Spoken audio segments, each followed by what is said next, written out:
தாய் என்பவள் நமக்கு 6 உயிர் கொடுத்தவள். அனைத்திலும் நாம் பிறப்பிலிருந்து இறுதி வரை நம் தாயோட ஏதோ ஒரு நறுமணம் நம்மிடம் இருந்து கொண்டே இருக்கும்.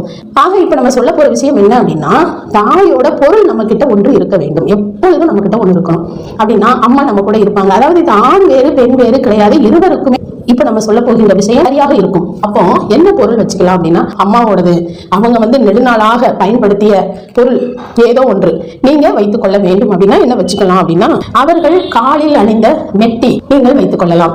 ஏன் கால் நம்ம அப்படி சொல்றோம் அப்படின்னா, உச்சி முதல் பாதம் வரை அவர்களின் ஆட்சி அப்படின்னா அந்த காலில் இருக்கும் மெட்டி, அது அவங்க 2வது விரலில் அணிவதினால் அந்த மெட்டிக்கு நிறைய சக்திகள் இருக்கும். அது நாளடைவில் கரைந்து தேய்ந்து அது நிறையவே அவர்களின் ஆகர்ஷணம் அதில் நிறைய இருக்கும். ஆக அவர்களின் மெட்டியை நீங்கள் உங்கள் வாழ்நாள் முழுவதும் வாங்கி பாதுகாத்து வைத்துக் கொள்ளலாம். அது உங்களுக்கு நிறைய ஆகர்ஷணங்களை கொடுக்கும். இது ஆணாக இருந்தாலும் வைத்துக் கொள்ளலாம், பெண்ணாக இருப்பினும் வைத்துக் கொள்ளலாம், தவறு கிடையாது.